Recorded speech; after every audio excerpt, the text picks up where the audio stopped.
In today's video, we're going to be talking about the upcoming pattern. And in that upcoming pattern, there is a lot of interesting things to speak of. We do have a more flat temperature pattern upcoming potentially, where the cold could not decide if it wants to go to the west or the east. This is kind of make or break time for the early winter for December because the models are so iffy and it can really go either way. We do have a big nail biter coming up with if the cold air is going to head into the east or the west, and I'm so excited to track this upcoming pattern with you guys. So be sure to subscribe and tune in daily for those videos because I'm just so excited.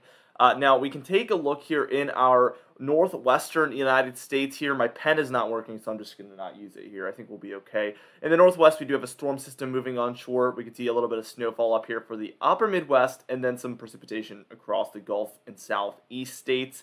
So we'll zoom into each of these regions and just talk about it. As we can see, this storm here is offshore there of the northwest and offshore of British Columbia, and it is bringing heavy precipitation onshore to the northwest, Oregon and Washington primarily here. Rainfall is looking light to moderate, even heavy in some spots, and then we can see some snowfall there for the Cascades and even more of the hilly regions there in more eastern Washington and eastern Oregon. We're also seeing some of that snowfall occurring in there. Your grays are going to be your lighter snowfall, and then your whites are going to be your heavy snowfall, and then your blues are going to be like whiteout conditions. So that's the difference there for a lot of these different areas. And this storm throughout the day today and even through tomorrow will continue to move onshore. Stay tuned for the model guidance portion of this video because we will take a look at where this storm is going to be headed. As we work our way towards kind of the south central United States, we can see a lot of storminess down here for Texas and Louisiana. This is eventually going to actually become a nor'easter storm. For the East Coast, there won't be enough cold air, it does not appear, for there to be a lot of major widespread snowfall. This is primarily going to be a rainstorm. We are still in November, so it's not a huge surprise, but at one point there was a lot of potential for this to potentially be a snowstorm. That just does not appear to be the case at this point. We do see there is light to moderate to even heavy precipitation throughout this storminess down here. We can see that there is some showers passing through the northern portions of our Gulf states here. Usually this is an area that we're looking at for severe weather. Northern Mississippi, northern Alabama, and even northern Georgia there seems to be a hot spot in recent years for tornado outbreaks. So every time I zoom in there, that's what I'm always reminded of, those live streams over the years. We can see that there is some showery and thunderstorm activity happening here offshore of the east coast of Florida, from Miami all the way up through Jacksonville and everywhere in between. We do have these thunderstorms moving onshore, very Florida-like. Not a huge surprise here. If you have never been to Florida, you have to do it. It is out of this world. It's definitely out of this country, it appears, or feels like at least, because it just, you know, there's nowhere else in the United States, in my opinion, that is quite like Florida, and it definitely feels like it just doesn't feel like the rest of America in a really good way. It makes it very unique, and I love it. Definitely visiting again next year. That was great when we did visit there. As we look at the East Coast, we can tell that there is a couple frontal boundaries here, but everything is kind of aimed at the East Coast here. So we're going to have to watch and see with this. This is all going to be heading up the coast, kind of riding that cold front, and there will be some storminess on the way very soon. Now, last but not least, we do have some snowfall happening here between the Upper Peninsula of Michigan here. Minnesota was seeing some of that earlier, and now northern Wisconsin as well. But this is mostly light to moderate snowfall, even a bit heavy, just not those whiteout conditions here with this snowfall occurring. The heaviest is happening over the Upper Peninsula of Michigan there. Now, what we're going to do is move on, and we're going to take a look here at the upcoming pattern. We'll see how all of this is going to transpire, and then I'll tell you guys more about how it's going to be a nail biter here if we're going to see cold in the east or the west for the next couple of weeks at least. Now, here we are taking a look at the upcoming storminess. We will just move this on towards later this evening. This will actually be around 3 a.m. tonight, and we can see a lot of this storminess in the northwest is actually now moved into kind of the northern Rockies primarily, and then the southern Rockies in Canada. So I guess the very far northern Rockies is what I would call it. We can see there's a mini trough kind of happening here over the eastern United States, but this is not going to bring too much cold air with it. This is nothing major whatsoever. We do see that this storm does dig down a pretty deep trough around the Rockies, and there's still a southeast ridge though. The southeast ridge has been stubborn for years and years and years, and it is showing its face a little bit here as we enter and we really draw close to the early winter time, we can see that there's just this little intrusion of cold air happening here, and probably over the northeast as well a little bit. And then we can see that there is a bit of a positive PNA trying to take hold here, but it's just not going to catch on for very long. This would encourage cold air into the eastern United States, but we see this kind of fail to do so because of the southeast ridge. We do get a little bit of cooler weather, I would say, here for Friday the 25th. That will be Black Friday. By Saturday here on the 26th, we see another storm system move through into the northwest. We see this one still underneath for the south central United States, and that is all the storminess that we have basically left over at this point.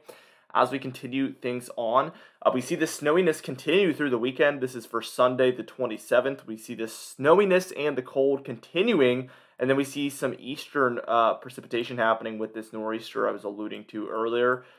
So there's two storm systems kind of moving up. And this is bringing some broad storminess for a lot of the eastern United States here.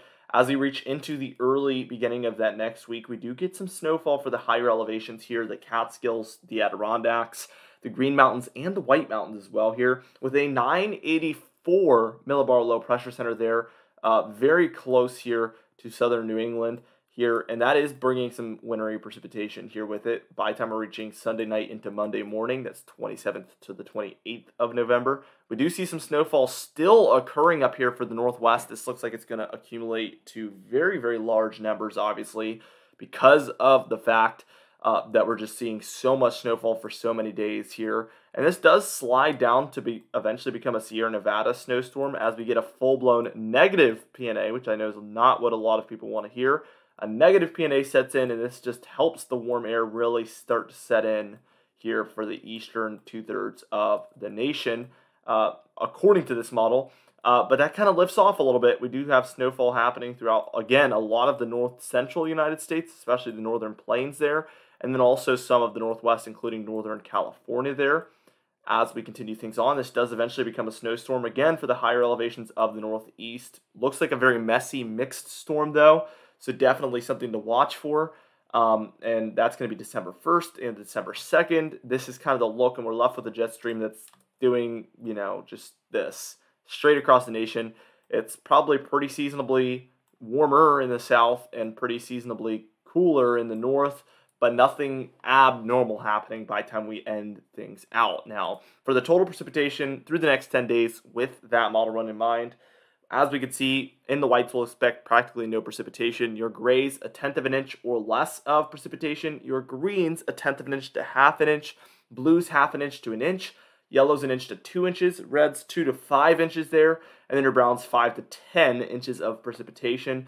There will be a lot of action for the very far western United States and then also the eastern half of the nation. Pretty much a fair share of precipitation here, as you can see. Total snowfall here, definitely not a fair share. Looks like mostly the west is going to be seeing a lot of this. The grays are going to be a dusting, if anything. Blues, 2 to 6 inches of snowfall. Purples, 6 to 10 inches. Pinks, 10 to 20. Your pastel blues, like we see up here, just in these areas, that is going to be where we're seeing 20 to even 38 inches of snowfall. And then your pastel pinks within those blues, which we're seeing a lot of for the Cascades and the Sierra Nevada mountains there, that is going to be where we're seeing 40 inches plus. And this model indicates 79 inches or more is going to be possible. So certainly a lot of snowfall on the way for many different folks. Now, for the temperature pattern, you can see we're cold right now across the nation for the most part. But as we continue things on, things get a lot more mild out east here as some warm air is able to make its way in from the north, which is very unusual, but that is what happens, believe it or not. And we see then the warm starts coming from the south here by the time we're reaching about Monday the 28th. So we see some warm air heading in this way. And this is right around the time where we have a full-blown negative PNA. Clearly a negative PNA here. Classic. And all that means is basically PNA is Pacific North American Oscillation. All it means is North America is either cold or warm. When it's cold, it's negative. When it's warm, it's positive. And it basically affects all of North America. So when it's negative like this, it means warm for the eastern regions of North America. And when it's warm over here, just like this, it means cold in eastern North America. So definitely something to always pay attention to. And we stick with that negative PNA It's still around by the time we're reaching the 30th of November, but the interesting thing is we are able to get a little bit of an Arctic blast for the very far eastern United States here later on in this model run. Take it with a grain of salt, it is further out, but certainly something to watch. And then finally, by the time we're taking a look at Friday the 2nd, it does look like maybe an Arctic blast is primed to head into the eastern United States, but we still have this stubborn negative P&A in place, so certainly up in the air. Like I mentioned before, there's a big nail biter coming up, and we're going to have to track this every single day, so be sure to subscribe. You can even hit that bell icon to get notifications daily when we do upload, just so you never miss one. And also, like the video if you did enjoy it. Leave a comment down below with what you're thinking. Are we going to end up being colder or warmer? I want to know, so let me know in the comments down below. And I will see you guys in the next video.